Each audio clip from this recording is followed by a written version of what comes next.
And Chip Reid now joins us from our Washington bureau for more here. And again, Chip, we heard in the piece the list of favorites for some of the cabinet positions.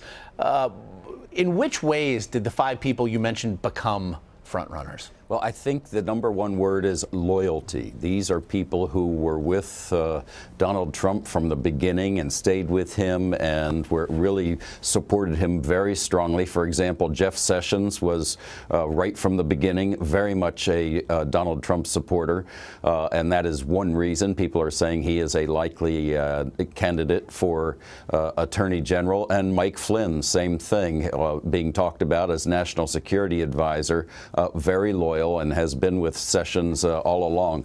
Been with Donald Trump all along. And by the way, we had heard that there could be announcements this week. We're now hearing that there will not be. Very early this morning, we heard it was going to be Monday or Tuesday when they did the first round of announcements, probably national security related, state, defense, homeland security, maybe Attorney General. But now Kellyanne Conway, just a short time ago in a brief gaggle with the press at Trump Tower, said it's probably going to be right around Thanksgiving. That's the 24th. That's the same day that that Barack Obama named his first cabinet appointment. So although there are these reports of disarray, and yes, Chris Christie was moved aside, and a lot of other people too, and there has been a little bit of chaos here and there, they are right on the same track that Barack Obama was on 8 years ago. Yeah, on schedule, if only historically.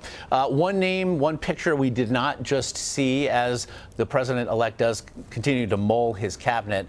His son-in-law, Jared Kushner, he is back in the headlines this morning. What can you tell us about, if nothing else, the discussions as to Kushner's future in a Trump White House? Well, certainly he has been one of President-elect Trump's most important advisors throughout the campaign and during the transition. He's married to daughter Ivanka, of course, and Donald Trump would apparently like to have him nearby to consult with him and have him be in important meetings.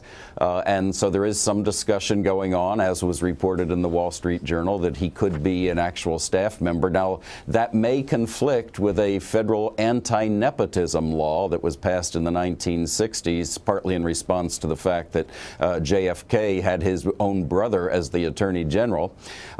It's not clear entirely. Reading the words of the statute, it seems it would be a violation. Can they get around it by not paying him? Could he be an informal advisor of some sort? It's not clear, but certainly it is an issue that is out there right now. And lastly, Chip, Japanese Prime Minister Shinzo Abe is scheduled to visit Mr. Trump today in New York.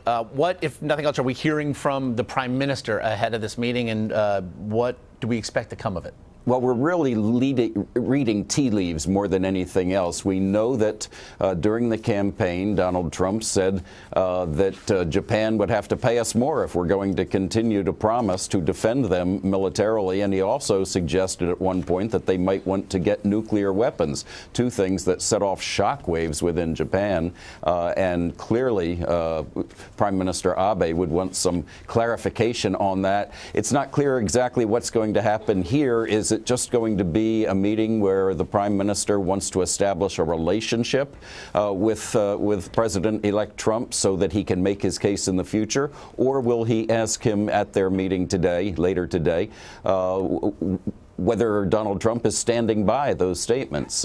Really not clear, but we do know that they're going to have dinner tonight, too, and they said they may even allow the press to get a picture of them waving to the cameras, but there will be no comment, apparently, for the cameras. As long as they keep a protective pool informed, if nothing else. Chip Reid in Washington, we do appreciate the time. You bet.